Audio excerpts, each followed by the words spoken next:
Les amis, oh, shalom, shalom. Je vous ai amené ce soir un shiur, Be'ezrat Hashem. Celui qui écoute ce shiur, qui est concentré, pas sur la pizza, sur le shiur. Okay. Eh bien, normalement, il aurait... Normalement, eh bien, il aurait gagné des tipim. Comment on traduit tipim en français?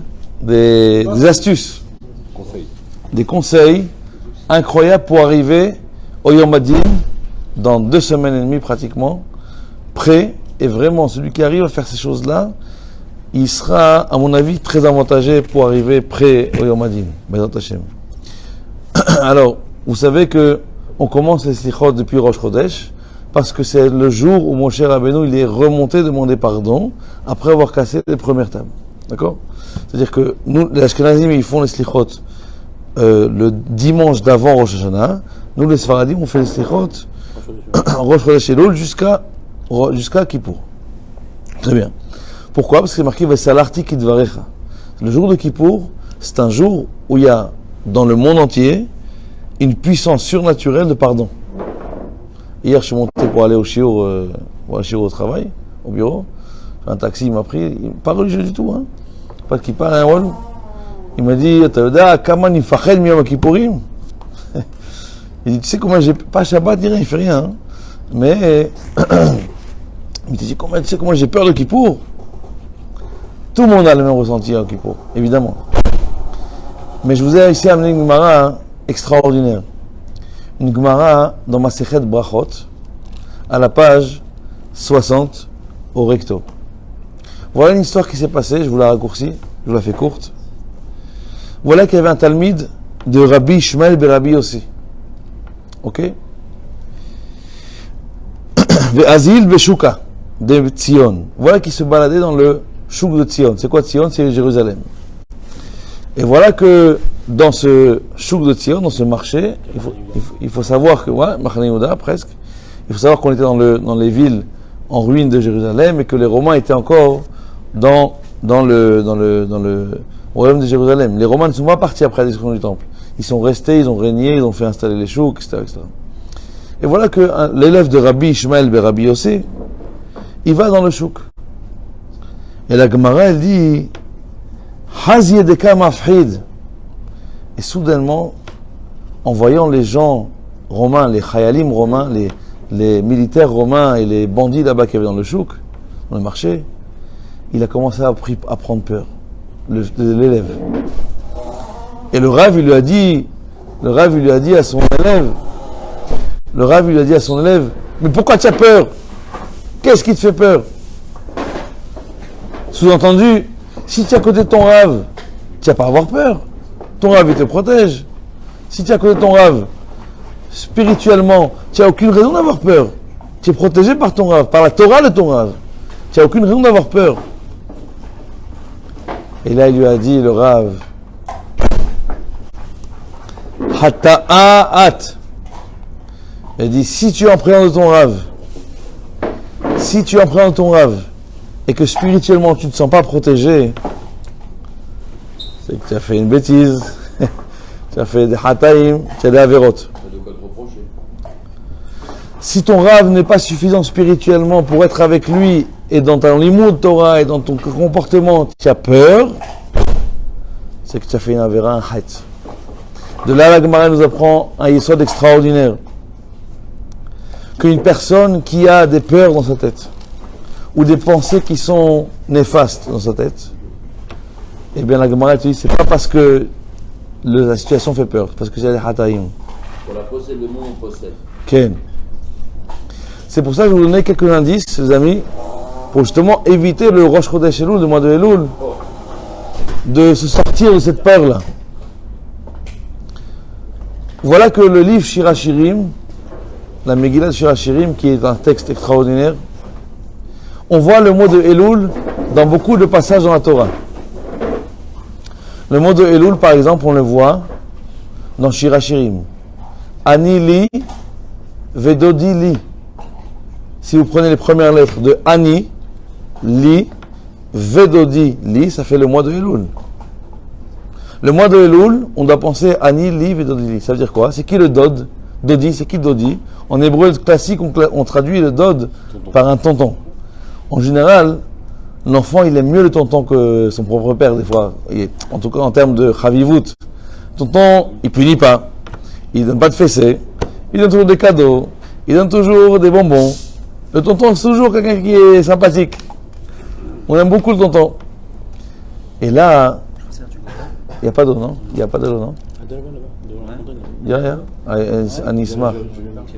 Anisma. Toda rabba lecha. Ken. Et lorsqu'on arrive au mois de Elul, on doit penser au pasuk Ani li vidodili. Qu'est-ce que ça veut dire? Ça veut dire que je suis pourtant mon bien-aimé. Et il y a des gens, au mois de Elul, ils font très attention à ne pas faire de avérote. Tout ce qui est lié au péché vis-à-vis de Dieu. Ben Adam, la Makom. Il y a des gens au mois de Elul, et on fait attention à ce qu'ils mangent, comment ils se comportent, la prière, les téphilines. Ils sont irréprochables pendant le mois de Elul. Mais il y a des fois ces gens-là même, qui font attention aux avérotes, aux mitzvot vis-à-vis de Dieu, ils délaissent et ils dénigrent l'autre partie, aussi très importante. C'est-à-dire les mitzvot qui sont liés vis-à-vis de l'homme et de son prochain. Où on le voit ce mois de Elul dans les mitzvot de son prochain, dans la Megillah de Esther.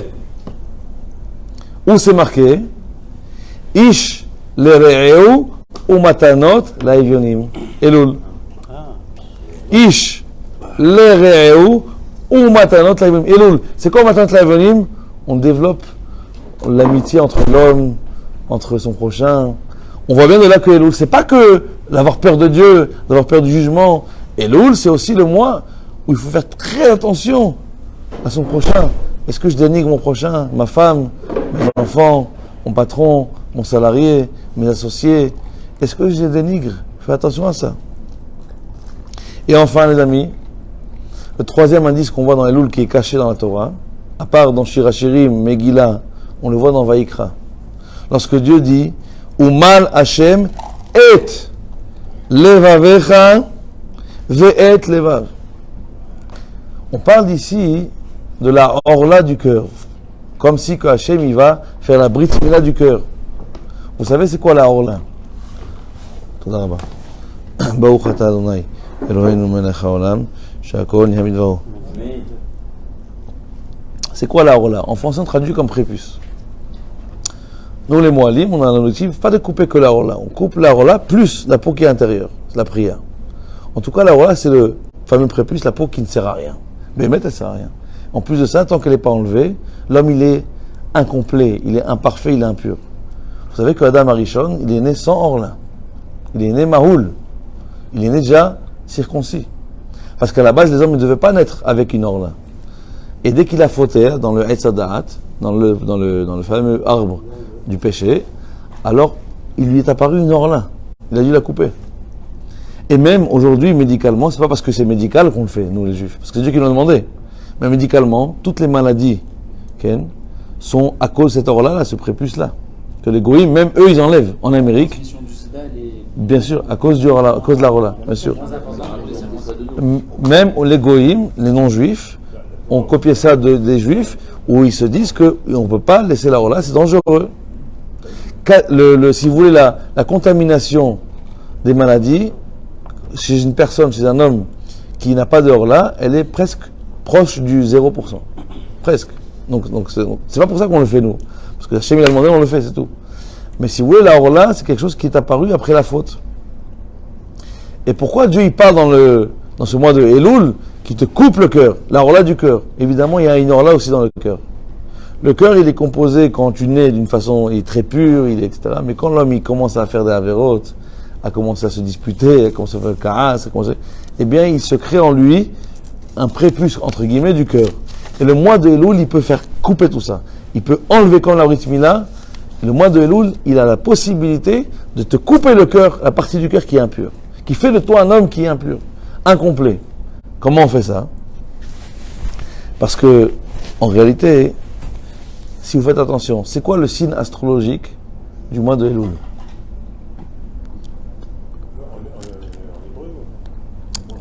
Elul. Quel est le signe astrologique du mois de Elul? Vierge. Tishri, c'est balance. Ouais. Vierge. Betula. Quel rapport avec le mois de Elul? Les signes astrologiques, ils ont la comme neuf. Bien sûr, bien sûr. Ouais, ouais. Ouais, ouais. Comme neuf. On repart à zéro. Comme neuf. Pourquoi on repart à zéro? On fait tout on repart à zéro. Mais quel rapport avec la Betula, la Vierge? Parce que la Vierge, À zéro. Oh. Regardez, vous savez que d'après Halacha, vous savez que depuis l'Halacha, d'après l'Halacha, si Chaz Veshalom, le mari il a entendu que sa femme a été avec un autre homme, et il y a eu des preuves pour ça, d'après l'Halacha, il est obligé de la divorcer. Pourquoi? Parce qu'à partir du moment où il a entendu un témoignage vrai, que sa femme s'est isolée avec un autre homme. Attends, avant le mariage? Non, après le mariage. Pourquoi? À partir de ce moment-là, elle est interdite à son mari, même si elle a ketouba. Il faut tout de suite la divorcer. Même si elle te dit, mais excuse-moi, je savais pas, j'étais entraîné, c'est pas de ma faute. Hein? Ça arrive qu'une fois. Ça arrivé qu'une fois, hein? Okay. Et pour quelle raison? Pour quelle raison, les amis? Pour quelle raison il faut tout de suite se séparer? Parce que la femme, elle a effectué quelque chose qui a coupé le couple. Elle a fait quelque chose, ce qu'on a dit, elle a été boguedet. Elle a donc trompé. Qu'est-ce qu'on dit tous les matins dans les slichot, dans les tachanim? Bagadnu. C'est quoi bagadnu? On t'a trompé, Dieu. Il faut savoir que Dieu, c'est le mari, et Am Israël, nous, on est leur, Kivyachol, la femme. Depuis le matin de Torah, c'était Choupa avec Kiddushin, c'est le mariage. Après le matin de Torah, on est mariés. Mais comme on a trompé Dieu, bagadnu, alors Dieu a dû nous expulser. Si c'est pareil pour une femme et un homme, pourquoi Dieu ne nous a pas expulsés? Parce que le mois de Elul, Hachem, il a la possibilité de rendre l'homme en Betula. Imaginez-vous, Chaz v'Shalom, vous savez qu'aujourd'hui, une personne qui a un tic plili, ce qu'on appelle un dossier, un casier judiciaire, d'après la police, si jamais il y a des preuves comme quoi il y a un arrangement, il y a eu des arrangements et que l'homme il a fait soit des travaux d'intérêt public, soit alors une peine de prison, soit alors une amende, alors son casier judiciaire il a été fermé. Mais ça ne veut pas dire qu'il est blanc, ça veut dire qu'il a un casier qui a été fermé, mais qu'il a encore un casier, ça veut dire qu'il n'est pas vierge. Par contre, au niveau d'Akadosh Baruch Hu, le mois de Elul, c'est un mois où l'homme il a la possibilité non seulement d'effacer son casier judiciaire, mais si jamais on cherche dans l'historique ton nom et ton prénom, il n'y a rien. C'est pas un casier qui est fermé, ça n'existe plus. Keviachol, j'ai jamais vu cet homme-là faire une avéra. La force du mois de Elul, elle peut rendre les péchés de l'homme annulés, Keilu lo haya. Si c'est vraiment comme ça que le mois de Elul parle de toutes les fautes, alors il y a des rigolos qui vont venir. Qu'est-ce qu'ils vont dire les rigolos? Moi, tu sais quoi? Toute l'année, je vais faire les 400 coups. Et quand le mois de Elul il arrive, je fais les slichot, je vais à la synagogue, et comme ça, tout est effacé. Justement, par rapport à ça, il y en a qui pensent comme ça, il y en a aussi qui toute l'année je fais une haïda, pourquoi je changerais à Elul? Oh, Je dirais que genre premier Elul, ça y est, il y a un truc qui se passe. bien fait. Ça, j'ai parlé de ça la semaine dernière. Exactement. aussi que la vérote qui sont préméditées. Pas pour moi, parce que moi personnellement, que tu passes du. Alors, je vais expliquer. Non, je vais expliquer. C'est vrai, non? Je vais expliquer tout de suite. Très bien. La Masechet Yoma, le traité de Yoma. Mon ami, le traité de Yoma, dans la page Pezaïn. Quelqu'un qui dit à Omer, Ehta ve'ashuv, En mesapkim beyado. Celui qui dit un truc pareil, toute l'année je vais faire la haïda comme tu dis, et au mois de Elul je vais faire teshuva, ça ne marchera pas. Sa teshuva, il aura soit un problème au travail, soit un pépin, soit j'en sais rien, un truc qui va se passer. Hachem ne lui donnera pas cette possibilité de revenir. Parce qu'il s'est dit, je vais faire la fête, et après je vais utiliser le mois de Elul pour aller tout effacer. Ceux qui font ça avant de mourir. Une question justement par rapport à ça. Avant de mourir, Il y en a, ils font leur vie, ils balagan. ça dépend si c'est vraiment sincère. Si c'est quelqu'un qui dit bon allez vas-y, une fois de temps en temps je me fais une haïda dans l'année. Une fois ou deux fois de temps en temps, je me fais Il a commandé la pizza Hut. Ouais, et après, je vais m'arrêter pendant un petit moment, tu vois, je vais me calmer. Ok. Possible? Oh. C'est qu'il n'a pas encore fait une vraie teshuva. Et donc, c'est pas encore pardonné vraiment. Et donc, c'est pas effacé. Attends, et quelqu'un, le jour de Kippour, qui sait très bien, je sais pas, qui sait très bien que, par exemple, il y a des choses qu'il va continuer à faire après Oh. Kippour.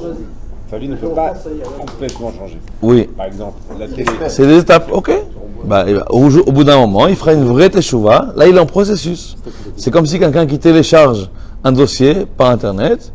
C'est vrai qu'il est en cours de téléchargement. Un jour ou l'autre, il sera téléchargé. Ça prend 1 an, ça prend 2 ans, ça prend 6 mois, ça prend 2 jours. Ça dépend. Mais il y a des gens, les amis, et je le sais, ils me disent, j'ai envie d'arrêter, j'en peux plus. Soit de crier, soit l'argent, ou le kavod, ou le kaas, ou toutes sortes de ta'avot. Mais j'arrive pas. À chaque fois que je veux essayer, j'ai envie d'arrêter. Mais à chaque fois que je veux essayer, j'arrive plus. Il dit le Rav Zamir, quand quelqu'un il a un truc comme ça, il a vraiment envie d'arrêter. Il a vraiment envie de faire ses chouvas. Mais tachles, ça arrive jamais. Vous savez pourquoi? Parce que dans son cœur, il y a ahtav et ashuv. Yachtav, ça veut dire quoi? Je vais faire, après je vais faire tes chouvas. Et en tant que sentiment, Hachem ne lui laisse pas faire tes chouvas. Ça marche pas dans le truc. Il y a des avérotes où tu te dis, bon, j'ai pas envie d'arrêter entièrement au fond du cœur. Donc c'est ça, Ertav et Ashuv. Je vais donner la Zdaka. Mais par exemple, pour le cas comme ça, la personne n'a pas envie de dire, tiens, j'aimerais énerver demain avec mon gosse. Nahon, c'est vrai, tu as raison. Mais d'un autre côté, si jamais j'ai pas réussi à m'arrêter totalement, c'est que je me suis dit, je me donne la permission de crier ou de refaire la Avera parce que il y a la Teshuvah qui existe. Et donc automatiquement, c'est un service, ça ne s'arrêtera jamais. Vous savez pourquoi c'est grave? Ça s'appelle profiter de la gentillesse de Dieu. Imaginez quelqu'un qui est bon avec vous, et vous le profitez, le natzel auto. Des fois, il te prête sa voiture, gentiment, sans argent, et toi, non seulement tu lui rends très tard, tu lui rends le lendemain, tu lui rends cabossé, ça s'appelle profiter de la gentillesse d'une personne. C'est grave. Profiter de la gentillesse de Dieu, de tout pardonner, de tout effacer, c'est grave. Donc Hachem ne permet pas. D'accord? Qu'est-ce qui fait le switch dans ce cas-là? Oh, il a fait mieux. Qu'est-ce qui fait justement ce switch dans le mois de Elul? Dans le mois de Elul. Le mois de Elul, il a cette force justement de tout couper et tout effacer. Comment on arrive à ça? Justement. Ne jamais dire, je vais faire tout ce que j'ai envie de faire. Après, quoi, je vais faire un tzedaka, un pidyon nefesh, ça ne marchera jamais. L'homme sera toujours contraint à sa tava. Et là, comment on arrive ça? Justement, c'est là où je veux en venir. Dans le livre de Yeshaïa Navi, le prophète Yeshaïaou, au chapitre 33, il dit un passage extraordinaire. Shim'u rechokim, asher asiti, veted'ur kerovim gevurati. Écoutez ceux qui sont loin, et sachez les proches, et sachez les loin ma force. Si je vous pose une question très simple, d'après vous, c'est quoi les rechokim? Et c'est qui les kérovim? C'est quoi les loin? Et c'est qui les proches? De quoi on parle ici? Les rechokim et les kérovim. Ça veut dire quoi? Proche de Dieu, ça veut dire les tzadikim. Loin de Dieu, ça veut dire les rechaim. Rachid te dit tu te plantes. Moi aussi j'aurais cru ça. Parce que j'ai vu Rachid. Rachid dit c'est pas du tout ça. Il dit Rachid, les rechokim, les loin, c'est ceux qui croient en moi depuis qu'ils sont petits. En gros, ceux qui sont religieux depuis toujours. Ça, les rechokim. Et c'est qui les kérovim? Ils disent ceux qui font Baal Teshuvah, qui me trachètent. C'est incroyable. Ça veut dire autrement dit, quelqu'un qui est religieux depuis qu'il est petit, il fait Shabbat, la Kashrut, il n'a rien. Pour lui, pour Hachem, c'est un rachok. Pourquoi? Parce que quelqu'un comme ça, il fait tout de façon, voilà, tefilin, depuis que je fais Shabbat, la synagogue, tefilin, la prière, 90% des gens, c'est comme ça. Pour Dieu, t'es rachok. Mais ils sont des démissionnaires quand même. Hein? Ils ont quand même des démissionnaires, ces personnes.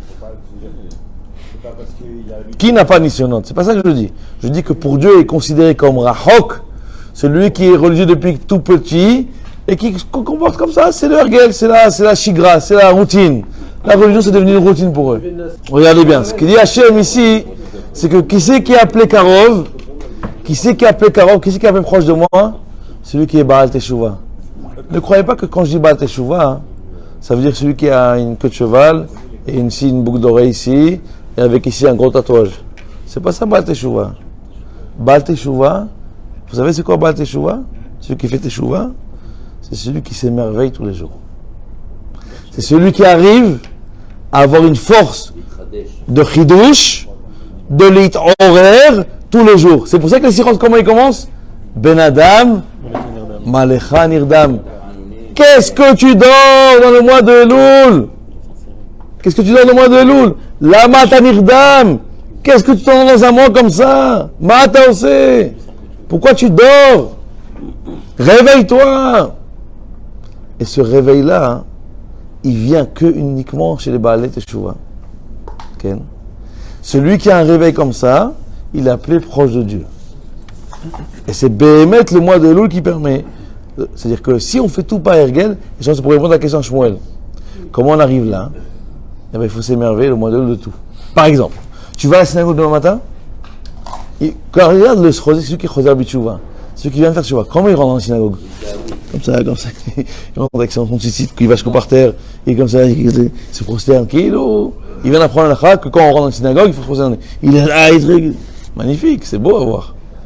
Celui qui est habitué, quand on rentre dans la synagogue, okay.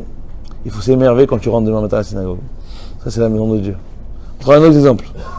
Quand tu fais comment il fait la Hamida, le Choser B'Teshuvah? Il ferme les yeux, il est là, on dirait qu'il va se tuer, et il est athlète, et un quart d'heure, et 20 minutes. Et comment il fait la Hamida, celui qui est habitué?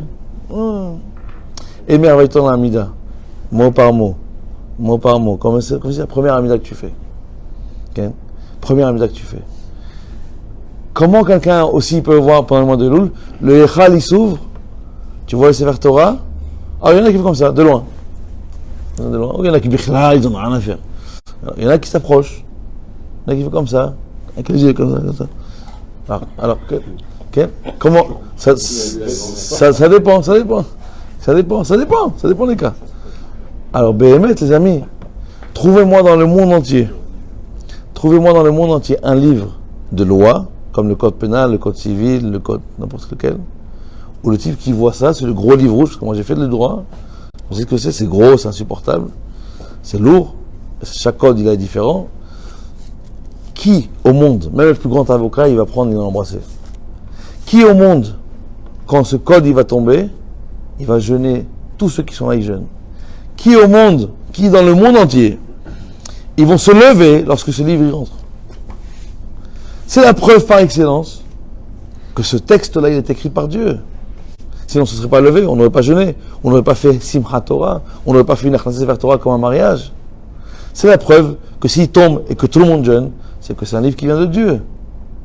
Et quand tu vois ce Sefer Torah-là, de loin, bichlal, on n'a rien à faire. Okay. Le mois de Elul, quand tu vois le Sefer Torah, tu te ragesh. C'est quoi tu te ragesh? Et un petit peu de cœur, quelque chose. Et pourquoi les gens ne ressentent pas? Pourquoi les gens ne ressentent rien? Quand tu vas au Kever Rabbi Shimon Bar Yochai, il y a des gens que ça leur fait mal. Ils disent, je vais au Kever Rabbi Shimon Bar Yochai, c'est la première fois dans la vie que je vais, j'ai rien ressenti. Je vais au Kotel Amaravi, je vais au Kotel, j'ai rien ressenti. Je vais voir un grand tzaddik, ça me fait rien dans le cœur. Pourquoi? Parce que le cœur il est rempli d'orlin, de prépuces, des choses qui se sont créées à cause d'Averot. C'est pour ça que tu ressens rien. Viens, je te coupe pendant le mois de Elul tout cet or-là. Et une fois, l'Admour Miam Shinov. Avec les gains, il y avait un seder très spécial. Son père. Côté de Fiat Chaga. Après, il faisait Motzei Shabbat. Un tzaddik gadol. Une fois, à Mincha Shel Shabbat, on sort le Sefer Torah. Un des rabbanim, aujourd'hui, il a dit, si on pouvait le filmer, je l'aurais filmé. Quand il a ouvert le Sefer Torah, il a tremblé de peur pour s'approcher du Sefer Torah. Il a mis un quart d'heure. Et lorsqu'il a embrassé le Sefer Torah, il s'est expulsé, il a fait un bond en arrière de peur. Bon, on n'est pas à ce niveau-là. Je ne veux pas que vous faites un cinéma. Okay? Mais je vais vous montrer que ça existe. Des gens qui s'émerveillent du Sefer Torah. Okay? Et c'est Béhémet ça. Okay? Alors là, vous allez me dire tous, et moi j'ai beaucoup de gens qui me parlent comme ça, ils me disent, mais quand j'ai fait Teshuvah, j'ai ressenti que Dieu il était avec moi main dans la main. il m'a aidé main dans la main, j'étais dans un nuage. C'est vrai, les 6 premiers mois de la Teshuvah, c'est comme un rêve. La première année, ça dépend des gens. Et putain, quand j'ai fait Teshuvah, après 1 an, 2 ans, ça y est, je suis tout seul. Bon Dieu m'a jeté ou quoi? Pour comprendre ça, hein, et là, c'est un klal énorme, énorme. À mon avis, tout le monde a des enfants ici. Thierry Bekarov, Bartachem Bekarov, Amen. Okay. On a tous fait ça au moins une fois dans notre vie. Qu'est-ce qu'on doit faire à notre enfant à partir de l'âge de 1 an? À partir de 1 an? On leur apprend à marcher.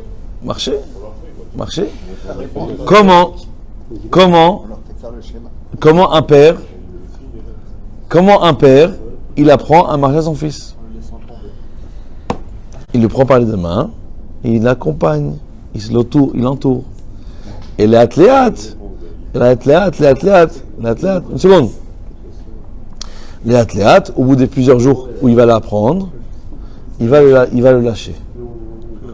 Mais attention, quand il le lâche, qu'est-ce qu'il fait le père? Disons que ça c'est le bébé, la caméra, et moi je suis le père.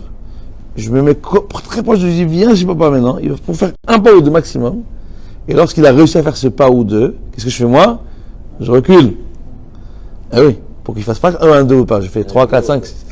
Et le bébé s'énerve, il dit pourquoi tu m'as promis? Qu'est-ce que tu fais? Il s'énerve, il pleure. Ah. Et quand il pleure, ça lui donne des forces. Moi je recule encore, et il fait encore, en fait, il n'a pas fait un pas ou deux, il en a fait 10. C'est pareil pour Hachem. Au début de la Teshuvah, il te prend dans la main, il t'entoure. Et après, quand tu t'approches de Dieu, tu ressens qu'il recule. C'est parce qu'il veut que tu avances. Tu marches. Tu arrives. Mais quand le père, il est là à côté et qu'il recule, il n'est pas loin, il n'est pas parti. Il est là, il dit mon fils, je t'attrape si tu veux tourner. Ouais, t'inquiète pas. Si tu sens que je suis pas là, c'est que juste que tu marches. Je suis là, et si tu tombes, je te ramasse. Ça n'existe pas un juif qu'Hachem n'a pas ramassé dans sa vie. Ça n'est pas. Alors il y en a qui me dira, ok, d'accord, j'ai compris, d'accord, j'achète. Mais j'ai un Yetzirara, Mazé Hazak. J'ai un Yetzirara, des fois je suis devant la faute. Je sais que je vais faire la faute. Je sais que c'est pas bien pour moi. Mais je le fais quand même. Tout ce que tu me dis c'est bien, c'est beau, mais...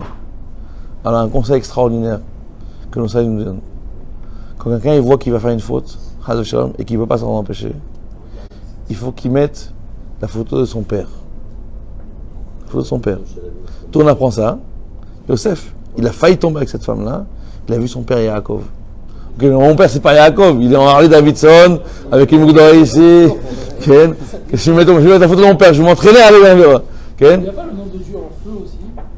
Le nom de Dieu en feu? Si on s'imagine le nom de Dieu en feu. Voilà. Dans les 10 commandements, ça. Ce que tu dis, il est juste en bas, ça va arriver, 2 minutes. Okay. Des fois ça marche pas. Okay. Regardez ce qui s'est passé. Vous savez que le Tzarara il est comparé à l'huile. Le Tzarara il est comparé à l'huile. Mes amis, le Tzarara il est comparé à l'huile. L'huile, quand il est rempli dans un verre, tu peux rien rentrer dedans. Quand le Tzarara il a attrapé l'homme, tu peux rien, tu peux lui parler, tu peux... Par contre, la Torah est comparée à de l'eau. Si tu rentres une goutte d'eau dans un verre rempli d'huile, qu'est-ce qui se passe? L'huile, elle monte. Pourquoi? Parce que l'huile, c'est un combustible. Pardon, c'est pas un combustible, c'est un liquide qui est toujours monte. Ok? Il sera toujours supérieur à tous les autres liquides. Si tu mets un demi-verre d'eau, qu'est-ce qui va se passer avec l'huile? L'huile, elle va monter. Parce que c'est le liquide de l'eau qui fait monter l'huile. Et donc l'huile, elle va se renverser. Déborder. Et donc elle va tomber. Mais si je mets un verre plein d'eau dans un verre plein d'huile, qu'est-ce qui va se passer? Il n'y a plus d'huile. La Torah, elle est comparée à l'eau. La seule façon de calmer l'homme dans la vérote, c'est l'étude de la Torah. Il n'y a rien d'autre qui fait tomber cette huile-là. Ken. Vous savez le Shla Kadosh? Le Shla Kadosh qui est enterré où ça? Où ça? C'est la Ségoula de Chinour, la Ségoula pour l'éducation des enfants, le Shla Kadosh. Où il a enterré le Shla Kadosh? Tibériade, Hazak. Où ça, Tibériade? Non. GTA, ça.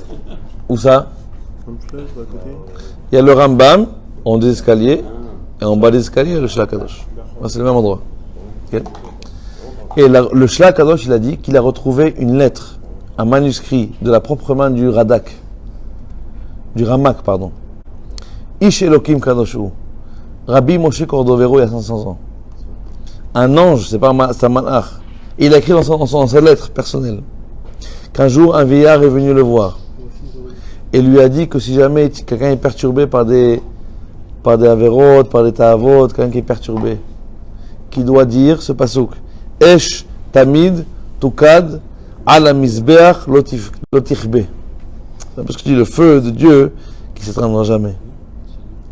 Ce pasouk, quelqu'un qui le répète, apparemment ce vieillard il est venu le voir au Ramak. Et si tu répètes ce pasouk plusieurs fois, toutes tes mauvaises pensées, tes troubles, ton inquiétude, elle disparaît. Esh tamid tukad al mizbeach lotichbe. C'est-à-dire que le feu permanent, c'est ce qui est marqué dans le truc de Rabbi Nachman, là, avec le feu. Esh tamid. Maintenant, c'est-à-dire que c'est le feu, il ne s'éteindra jamais. Il a dit le Shlach Kadosh, et je sais, et je suis sûr que le vieillard qui est venu le voir au Ramak, c'est Eliyahu Hanavi. C'est une garantie de Eliyahu Hanavi. Encore un autre conseil pour le mois de Elul, si quelqu'un est trop près, trop perturbé par la vérote. Ken. Maintenant, imaginez-vous un père qui est venu chez le Rav Ovadia pour finir. Une fois, il y avait un père, le pauvre, il a souffert tellement avec son fils. Son fils qui avait que 10 ans, 11 ans, il lui jetait des assiettes sur la tête, il le frappait. Chaz v'shalom, lo alenu. Tsahar gidul banim. La peine de faire raconter les enfants. Il est parti voir le Rav Yosef avec son fils.